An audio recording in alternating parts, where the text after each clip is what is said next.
Welcome to Popternative, where we dive into topical discussions from the worlds of pop culture, social media, and sports.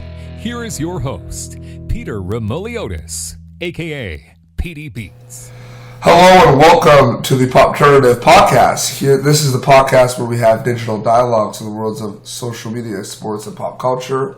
And we are going to be talking about broadcasting, specifically in sports, specifically in hockey. So I'm quickly going to introduce the panel. First, we have veteran radio broadcaster and the PA announcer for the Anaheim Ducks in the NHL, Phil Hulett, is with us. Phil, welcome to Popternative. Thanks a lot, Peter. Happy to be here. No problem. I'm happy to have you. And we have the communications coordinator and the play-by-play broadcaster for the Cape Breton Screaming Eagles and the Quebec Major Junior Hockey League. Patrick Mcneil is with us. Patrick, welcome to the show. Thanks for having me, Peter. No problem. So very quickly, opening remarks. Phil, you said you've been doing radio broadcasting for quite some time. I think that's an understatement. Can you just talk a little bit about your background and how you got into doing play-by-play with the Anaheim Ducks? Well, it was the Mighty Ducks at the beginning, of course, when I started in the fourth season, in the 1996-97 season. But leading up to that, I'd been on the radio since 1975 and doing voiceovers in commercials, radio, television, elsewhere, since about the same time. And there was a period of time when I had an office in Orange County, and I was flipping through the Orange County business directory, and I kept falling on an ad for the Angels. And I gave them a call just on a whim and asked for the guy that handled the public address announcer, and he came to the phone. And I said, I gave him a little information about my background, and I said, hey, you guys have a backup for your PA guy? And he said, as a matter of fact, no, we don't. I said, you mind if I come in and shoulder hop for a couple of days, just kind of learn the deal, and if you ever need somebody, I'll be willing and able to come on out and help you? He said, yeah, how about this Wednesday, Thursday, and Friday? We're playing the Mariners. Can you come down? So I came down. I was credentialed. I got to sit right next to the great David Courtney. May he rest in peace. And he mentored me, showed me the ropes. And by the third day, I got to do the middle three innings during, I want to say it was the 94 season that was shortened by a labor strike. And Ken Griffey Jr., if you recall Jr., he was a prolific home run hitter in that part of his career. And he was it looked like he was going to hit 80 home runs based on how many home runs he had in late April, which is when I did this. And I got to announce him 4 at-bats, and he hit a home run and a double. Wow. So that was exciting. I mean, I was there working for the Angels. I don't know if you can see the logo here. It's Angels and Ducks. I've been the back of the Angels ever since, and I tried out for the Ducks in their second season, which would have been the 94-95 season, and it was the day after I had a hernia surgery. So I was splitting a gut literally when I was out there auditioning, and I didn't get the part, didn't get the backup role. In the meantime, I auditioned for Jeannie Buss, who the daughter of Dr. Jerry Buss, who was the owner of the Lakers for a long time. She owned ran the Los Angeles Blades in the RHI, Roller Hockey League. And I cut my teeth as a hockey announcer with the Blades. And by the end of the first season with the Blades, a team in the IHL, the Long Beach Ice Dogs, contacted me. They say, hey, what are you doing during the regular season? I said, I don't know, working for you? And they said, good plan. So, good answer. So in the 95 season, I worked for the Ice Dogs. At the end of the Ice Dogs season, I got a call from a guy at the Mighty Ducks. He said, hey, how'd you like to work for us? Apparently he wasn't in on that audition 2 years prior. So I didn't ultimately audition for the second time around, got the gig with the Ducks, and I've been there ever since. Great. That was a really well-told story. That was very, very good. I tell it a couple times. Absolutely. And Patrick Mcneil is with us now. Patrick has been doing play-by-play broadcasting for the Cape Breton Screaming Eagles for quite some time now, but recently has been named the communications coordinator. So, Patrick, I find this really interesting because, like me and like Phil, we are people in this industry that wear many hats, and it's such a hybrid industry. So, talk a little bit about, you doing the play-by-play, but now you're doing a lot of the communications, media relations stuff. It just shows what this industry is all about. You got to do many things. You got to wear many hats. Yeah, for sure. It's new to me, but a lot of other guys around the league, it's the same thing. To be honest, still trying to get a feel for it. Just started a few weeks ago. A lot of social media, which is something I was kind of trying to integrate into the broadcasts anyway, so there's a bit of a natural transition there. Writing press releases, which is something I'll be doing as soon as I get off this call, actually. Things like that, coordinating interviews, which I guess this year the big one would be Pier-Luc with our team, so there's obviously an interest there. And that would be some of the duties you cover in addition to, of course, actually calling the games. Yeah, no, a lot of stuff. It's unbelievable. So these are the type of conversations I want, and we'll start. Basically, what I find really interesting too is, Phil, I'm as by no means an expert like you, but I do PA announcing as well for the HEO Mid AAA League. And what I've noticed is, 10 years ago, we didn't know much about the people, the voices behind your favorite sports team at your arena, like the Anaheim Ducks, for example. Now with social media, digital media, there's a lot of exposure for PA announcers, sports broadcasters. They can kind of create a brand for themselves. So what do you think about that transition and evolution where PA announcers or sports broadcasters or radio announcers can create their own market, their own brand for themselves?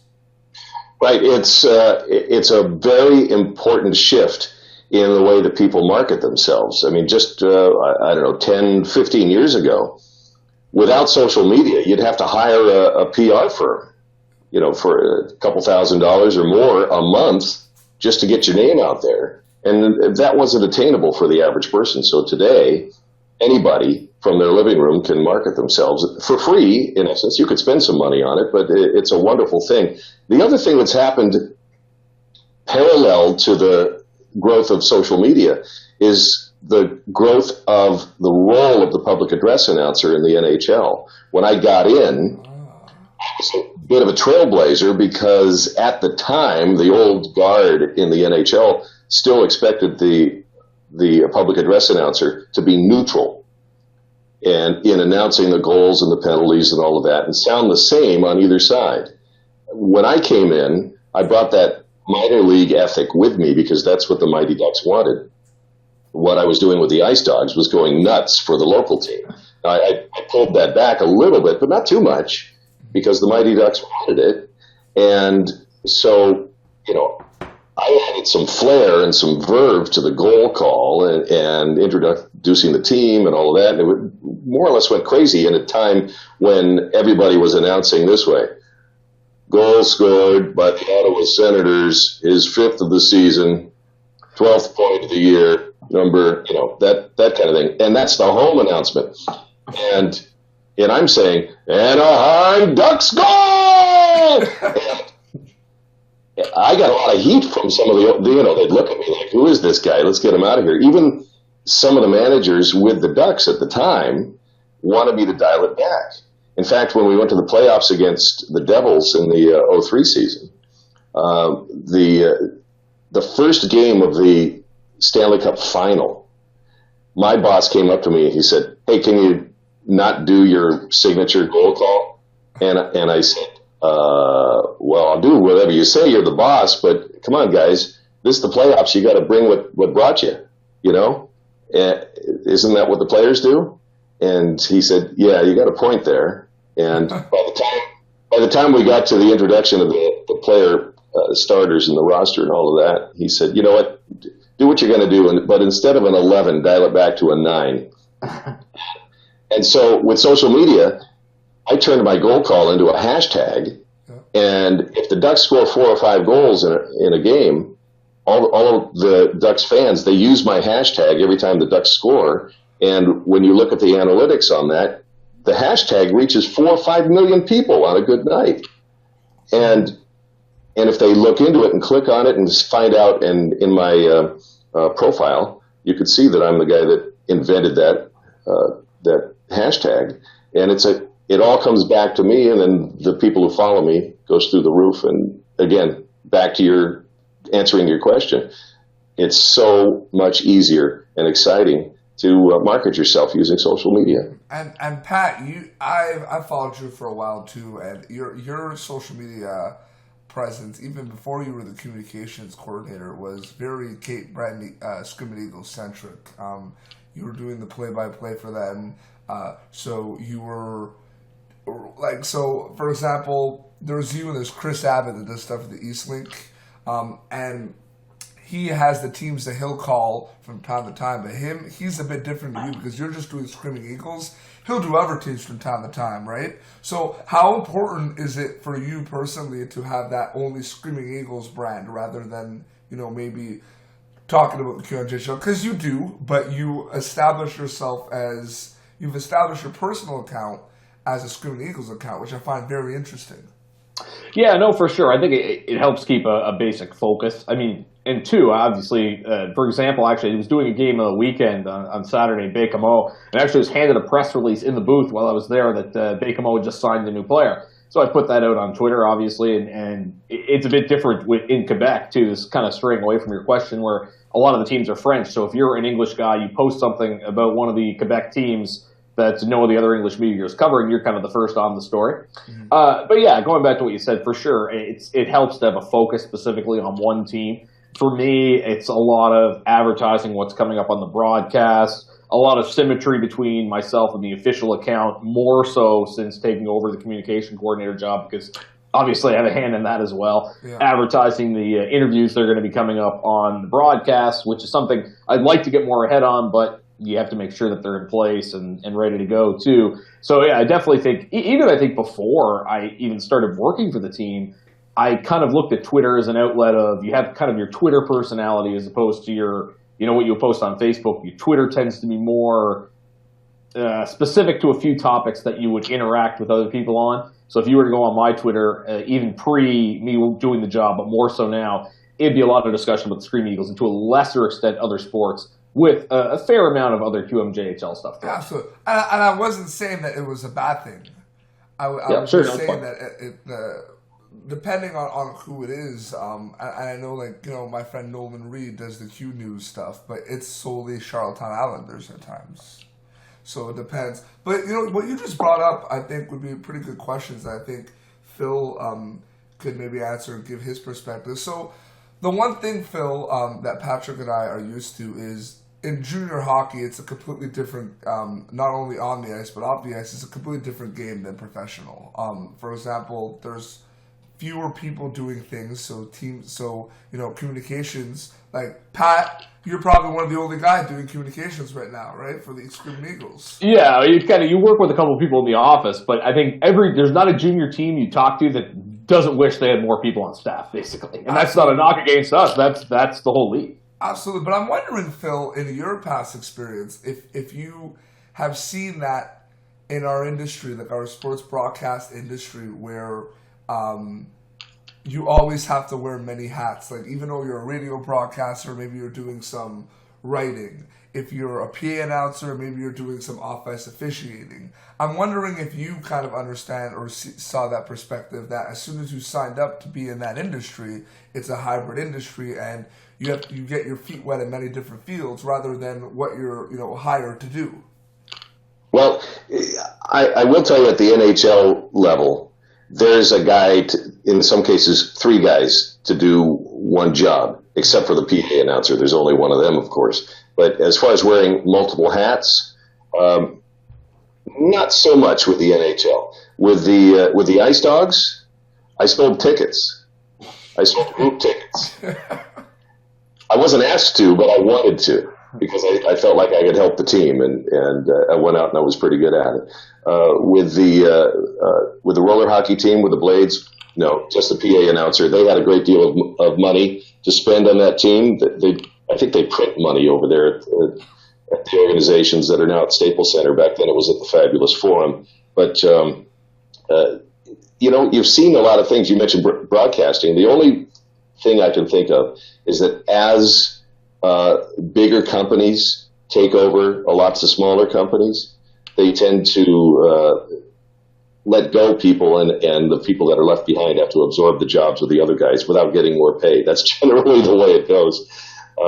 And so in radio, if you got a job in radio today, you probably have to do 4 or 5 different gigs. Mm-hmm. When I started in radio, I did 1 gig, and there were other guys that were mandated by their union to take a break every 40 minutes. Mm-hmm. So there's a lot of redundancy. All of that is gone now. Mm-hmm. So in relation to what Phil said, Pat, how important is it to kind of be well-rounded in terms of your skill set in this industry? Oh, I mean, it's huge. And there's so much overlap, and you're lucky some of it's natural. Like for me, for example, if you call a game, it's very important not to use redundant language. For example, if you use the phrase enters the zone every time somebody enters the zone, well, people are going to turn off the dial because that's going to be pretty boring to listen to. And the same is when you're writing. You have to write in such a way that it's engaging to the public if they want to read it. So that's just an example of a few skills that overlap. If you're approaching someone to do an interview that you want to do on the air, that's a skill that you're going to need within your communication background when you're marketing the team or whatnot. Not specifically involved in that, but absolutely, I definitely think it's huge. And as you said, now if you get involved for a year or two and you're still around, then you're going to get another task thrown at you for sure. So it's definitely important. So I recently started doing play-by-play broadcasting for the Cumberland grads in the CCHL junior A team. Claude Giroux, Jason Atkinson have played for our team. Nicholas Baptiste, who's playing for the Buffalo Sabres, played 1 game for us and then went to Sudbury Wolves. But I got to tell you something, Pat, and Phil, I'm sure you know a lot of play-by-play broadcasters. For me personally, after doing play-by-play, nothing is hard to me anymore. That by far is the hardest thing I've ever done, and I have the utmost respect for play-by-play broadcasters. I mean, I enjoy it, but especially I don't have a color commentator with me as well. Same here. It's one of the hardest things I've ever done. Like, it is, I'm getting better. Pardon me, Phil? I don't know how you do it, especially if you got a bunch of guys and you can't even read the numbers on the back of their sweaters. You have to study them beforehand. That helps a lot. Like Pat, it's hard, right? Like there's no it's black and white, right? It's a hard job. Sure, and it is, but at the same time, it's all about flow and it's all about making it as natural as possible. And I think this is going to sound strange to somebody that hasn't really thought about play-by-play, but my job doing play-by-play might be easier than yours because I'm calling a higher league. It's one of those things where, if you're a player, it's going to be harder playing in the better league. If you're an official, it's going to be hard. But I think for play-by-play, it may actually be easier to call a better game because it's just easier to commentate action if the quality of play is crisp. There's less time to fill with downtime with player mistakes, broken passes, et cetera, et cetera. As I actually spoke with George Matthews, who's the play-by-play man in Charlottetown. He used to do games in Columbus with the Blue Jackets. I don't know if Phil's familiar with that name, but he talked about it was a bit of an adjustment for him going back to Charlottetown. You'll see that with a couple of people that used to be NHL commentators that are now in the CHL. But there's not really anything like it. For me, when I came in to the job, I didn't have a traditional background in terms of experience, but at the same time, that's very difficult to obtain. You don't really go anywhere to learn play-by-play. You can get better at it, obviously, and I'd like to think I have, but it's kind of just something you just have, I think. No. So I have 2 more little topics. One question is directed to Phil, and then Pat, you can chime in. But before that one, I just wanted to ask Pat a quick question. So you mentioned, Pier-Luc Dubois. And by the way, I've known for my hashtags in the QMJHL, and I have created PL Dub Nation. So if you ever want to use that, you can go ahead. But this is what I find interesting, and I want your perspective. You talked about Pier-Luc Dubois. There's a player on the Screaming Eagles that I'm really enjoying watching. His name's Drake Batherson. He's someone I really like. He's a new player. How do you, as Pat Mcneil, communications coordinator, play-by-play broadcaster, make sure that exposure is coming from not only the big name players, but getting the new guys some exposure as well? Because it can be hard to balance. It can. I do the QMJHL social media, Pat. I have to manage 18 teams. I have to make sure they all have a voice. So what do you think about that perspective? Yeah, no, it's a good question for sure. I mean, I think on the broadcast, you just try to illustrate and color players with facts, regardless of who they are or where they are in the lineup. During the season, I'll interview all the players. They all get a chance to be on the air. Although in that case, you generally start with the veteran players. I generally start with the veteran players at the beginning of the year and then move on to the younger players because I have a theory that fans want to get more familiar with them before they hear them on the air. Drake certainly is having a good year. He's an interesting character. He sits behind me on the bus lots. I've gotten to know him quite a bit. He's a great guy. I think it's more of a matter of just filling in the facts while you're talking about a player. Like, oh, there's Drake Batherson skating up the ice. He had an interesting experience growing up. He spent time in Germany, et cetera, things like that. And, of course, as I said, you're going to interview the players. Another interesting thing, too, to tie into the social media aspect we've started the last few weeks is we've asked fans to nominate players for their player of the game every game using the hashtag EaglesPOG. So use that next game. And I think you want to make it a mix. Like Pier-Luc Dubois was winning the poll every game, which is not a surprise. We're trying to add a mix to kind of get some of those lesser-known players in there and try to drum up the support for them a little bit. So it's important. And in the arena, this is not something I would necessarily coordinate with, but a lot of the things that they do in terms of game presentation would be very team-centric. Like, for example, Christmas is coming up. They'll have the guys singing Christmas carols on the video screen, and it'll be all the players together to kind of get everybody's face out. I just love working in the queue. I just love our calendar of all our events. I love Rivalry Week so much. I love Pink in the Rink. The pre-World Junior pump up with the whole Canada-Russia series is just. It's fantastic. There's so much content to be created around it. Yeah, no, and that's important for the league too. You have to market, right? And teddy bear toss nights, for example, in Cape Breton we have Irish Jersey Night that goes back to a late president who was very proud of his Irish heritage and unfortunately passed away from cancer. There's a lot of things that you can do and drum up excitement, and it's pretty essential, especially when you're not the top dog in your sport in the region. I mean, everybody is obviously an NHL fan, so you have to carve your own niche for your local team. Yeah. So we're going to wrap up soon, but Phil, very quick question. You and I have a mutual friend in Mike Walters who runs Ducks and Pucks. Ducks and Pucks is, in my opinion, one of the most powerful fan sport team blogs out there right now. I've told him this many times. So here's my question to you. You work for the Anaheim Ducks, but you see all the fans. And you're seeing this transition that you mentioned at the beginning of the show, that social media is a tool where anyone can get more exposure, people can get more involved. You have fans now writing blogs promoting their team. What do you think about the current state of fan blogs? Are they getting as much recognition as they should be? Are the professional sports teams doing a good job in terms of reciprocating to these people who are season ticket holders, buying tickets to games, and are, building exposure about the team without actually working for them? Do you have anything to comment about that? I think the floodgates are open. Everybody's a blogger today. I mean, Mike does a great job, and he's the real deal. He's got a podcast, and a lot of people subscribe to it. And the growth of his social media is spectacular, and it's because he's doing a professional job. He knows what he's doing. The fact is, there are hundreds of guys out there in every market trying to do what Mike is doing to a greater or lesser degree. And for teams, I can speak for the Anaheim Ducks, there's, I guess, a little trepidation to promote any of these guys because they're all probably looked at as loose cannons. And the team wants to control the message best it can and doesn't want to rely on fan-generated content to promote the team. They're just kind of letting it happen.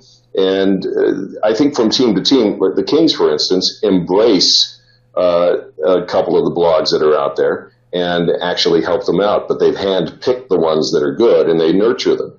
The Ducks may get around to doing that sooner or later. If they do, I hope they'll do it with Ducks and Pucks. But they want to do their own thing. They've got guys who they're paying salaries to handle their social media and to handle their blog and handle their podcast. And so relying on fans to do that, I think, could be a bit of a risk, and I understand where they're coming from. Pat, we're going to wrap up, so do you want to quickly comment on that? Well, it's interesting. That very much reminds me of the situation, Peter, you might be familiar with this. It's in St. John with the Station Nation blog. Yeah. I think it's very similar to that. And what Phil says, it makes sense. If someone's not on your payroll, you don't know what they're going to do. And But I think a few of them are involved now with the team. Yeah, well, and I think it sort of speaks to the democracy, so to speak, of media in this age, that you can kind of establish yourself without a traditional formal background.